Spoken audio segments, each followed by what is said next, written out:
ওমর ফারুক রাদিয়াল্লাহু তাআলা তিনি বললেন, না না যুবক,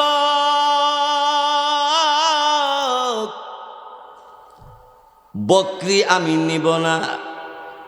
যুবকরা, তোর কাছ থেকে বকরি আমি কিনতে আমার ইচ্ছা না, আসল ইচ্ছা হলো যুবকরে আল্লাহর ভয় তোর অন্তরে আছে কিনা জানার জন্য আমি তোর কাছে চেয়েছিলাম। আমি দেখি তোর অন্তরে আমার আল্লাহর ভয় আছে। যার অন্তরে আল্লাহর ভয় থাকে তাকে কোরআনের ভাষায় মুত্তাকিন বলে। যার অন্তর আল্লাহর ভয় থাকে তারে কোরআনের ভাষায় আল্লাহর ভাষায় মুত্তাকিন বলে। যুবক, আমিরুল মুমিনিন ওমর ফারুক রাদিয়াল্লাহু তাআলা আনহুকে ডাক দিয়ে বলল, মুসাফির আপনি চলে যান, আমি বকরি বিক্রি করতে পারবো না। এবার আমিরুল মুমিনিন ওমর ফারুক রাদিয়াল্লাহু তাআলা জিজ্ঞাসা করলেন, কিরে যুবক, জীবনে কোনোদিন ওমরকে দেখছনি? রাখাল যুবক ছেলে ডাক দে বলে, এই মুসাফির ভাই,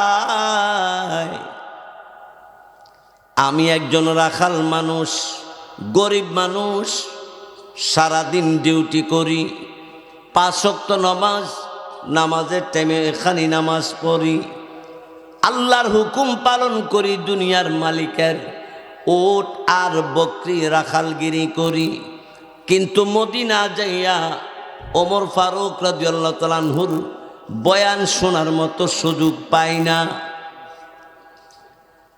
আমিরুল মুমিনিন ওমর ফারুক রাদিয়াল্লাহু তাআলা তিনি আর চোখের পানি রাখতে পারলেন না। তিনি চোখের পানি ছেড়ে ছেড়ে কান্দে। আল্লাহর বান্দা ওই রাখাল যুবক ছেলে ডাক দে বলে, কি গো মুসাফির, কেন কান্দেন আপনি? কি দুঃখ আপনার বলেন না?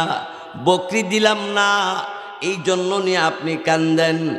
আমিরুল মুমিনিন ওমর ফারুক রাদিয়াল্লাহু তাআলা তিনি বললেন, আরে যুবক,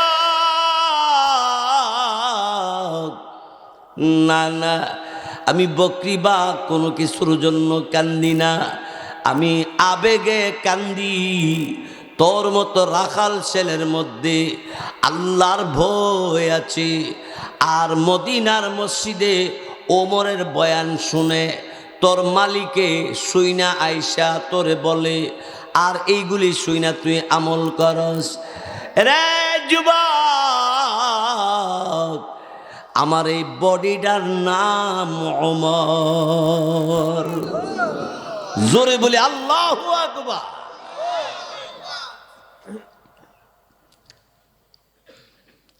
রাখাল ছেলে যুবক ডাক দিয়া কয়,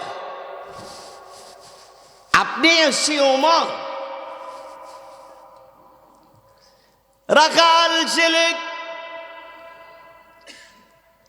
আমিরুল মুমিনিন ওমর ফারুক রাদিয়াল্লাহু তাআলা আনহুর পায়ের মধ্যে পড়ে কান্দে।